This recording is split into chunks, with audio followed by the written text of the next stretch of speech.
warahmatullahi wabarakatuh. Perkenalkan, kami dari kelompok 14. Di sini kami akan menjelaskan tentang operating karakteristik of induction motor. Di sini dengan MK Sistem Penggerak Industri dengan dosen pengampu Pak Adi Nugraha SPDMT. Di sini kami beranggotakan 4 orang. Yang pertama adalah Bagus Hendra Pratama dengan NIM akhir 0171. Di sini yang kedua ada Rizky Setiabudi dengan NIM akhir 0105. Dan di sini ada saya sendiri yaitu Gangga Nur Hidayatullah dengan NIM akhir 0104. Dan yang akhir ada Raihan Ferdianto dengan NIM akhir 073. Oke, yang pertama di sini ada pendahuluan. Motor induksi merupakan salah satu jenis motor listrik yang paling banyak digunakan di industri karena konstruksinya sederhana dan perawatannya sangat mudah. Karakteristik operasi motor induksi penting untuk dipahami agar penggunaan lebih efisien dan sesuai dengan kebutuhan beban. Selanjutnya ada konsep dasar motor induksi. Yang pertama, motor induksi bekerja berdasarkan prinsip induksi elektromagnetik antara stator dan rotor. Yang kedua, stator menghasilkan medan magnet berputar yang menginduksi arus pada rotor sehingga rotor dapat berputar.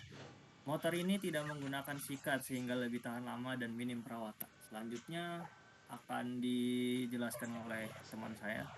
Silakan. Baik, selanjutnya terdapat slip. Slip sendiri yaitu perbedaan antara kecepatan medan magnet stator dengan kecepatan putar rotor.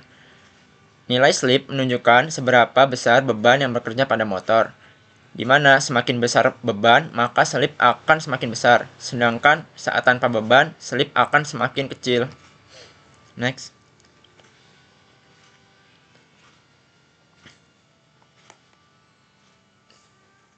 Next.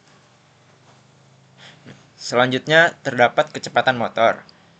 Kecepatan motor bisa ditentukan oleh frekuensi sumber listrik dan jumlah kutub pada motor. Di mana semakin tinggi frekuensi, maka jumlah kecepatan motor akan meningkat, maka kecepatan motor akan meningkat. Dan sebaliknya, semakin banyak jumlah kutub, maka kecepatan motor akan semakin rendah. Next. Selanjutnya yaitu torsi motor. Torsi motor itu sendiri yaitu gaya putar yang dihasilkan oleh motor untuk menggerakkan beban. Motor induksi memiliki torsi awal atau starting torsi, torsi maksimum, dan torsi saat beban penuh. Besarnya torsi sangat mempengaruhi kemampuan motor dalam menggerakkan beban. Selanjutnya akan dibacakan oleh rekan saya.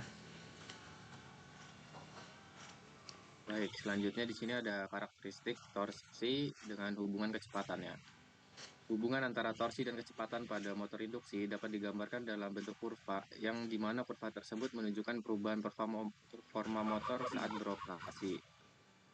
Jadi ketika pada saat motor mulai dinyalakan, motor akan menghasilkan torsi yang digunakan untuk mengatasi inersia si beban. Kemudian ketika kecepatan meningkat, torsi juga akan meningkat hingga mencapai nilai maksimum yang disebut dengan torsi maksimum atau breakdown torque. Jadi kurva ini sangat penting untuk mengetahui performa motor terhadap perubahan beban. Boleh dilanjut. Selanjutnya di sini ada arus starting atau arus awal. Jadi saat pertama kali dinyalakan, motor induksi akan menarik arus yang sangat besar dibandingkan dengan arus yang normal. Arus starting yang tinggi dapat menyebabkan gangguan pada sistem kelistrikan. Oleh karena itu, digunakanlah metode seperti start delta atau soft starter untuk mengurangi arus awal. Next.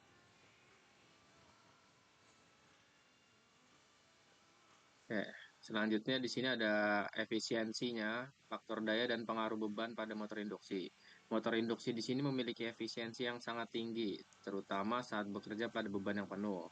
Selain itu, faktor daya motor cenderung lebih rendah saat beban kecil dan meningkat saat beban bertambah. Perubahan beban juga akan mempengaruhi slip dan kecepatan motor secara otomatis. Selanjutnya dilanjutkan oleh teman saya.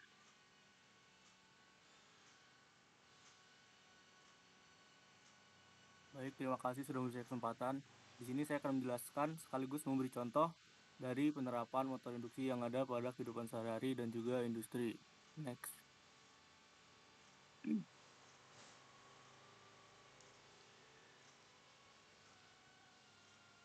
Nah, contoh mesin induksi pada kehidupan sehari-hari ini, kelompok kami mengambil mesin cuci, yang dimana mesin cuci ini tuh menggunakan motor induksi untuk memutar tabung pencuci. Saat motor dinyalakan, arus listrik pada stator menghasilkan medan magnet yang berputar menginduksi rotor sehingga berputar.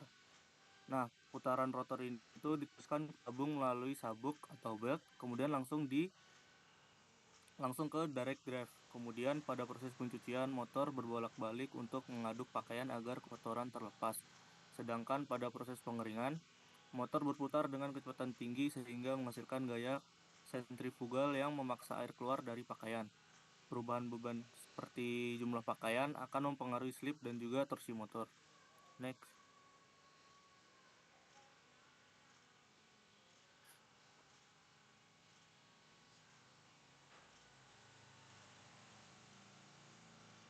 Nah, kemudian contoh yang kami ambil pada industri itu yaitu kompresor udara, yang dimana kompresor udara ini menggunakan motor induksi untuk menggerakkan piston atau skru yang berfungsi memapatkan udara.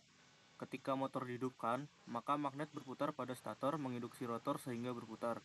Putaran ini diteruskan ke mekanisme kompresor. Pada kompresor piston, putaran diubah menjadi gerakan bolak-balik untuk mengisap dan menekan udara ke dalam tangki. Pada kompresor skru, dua rotor berputar untuk memapatkan udara secara kontinu. Saat tekanan meningkat, beban motor bertambah sehingga slip meningkat, dan juga motor menghasilkan torsi yang lebih besar. Next.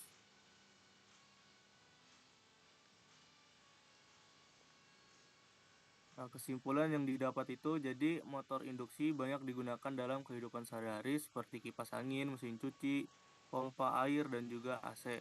Kemudian di industri, motor digunakan pada konveyor, kompresor, pompa, dan juga mesin produksi.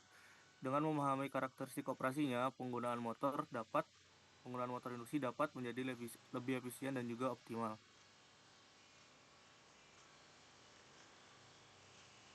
Next. Mungkin kami cukupkan pemaparan materi dari kelompok kami. Akhir kata, kami ucapkan terima kasih atas perhatian dan partisipasi teman-teman semua dalam diskusi ini.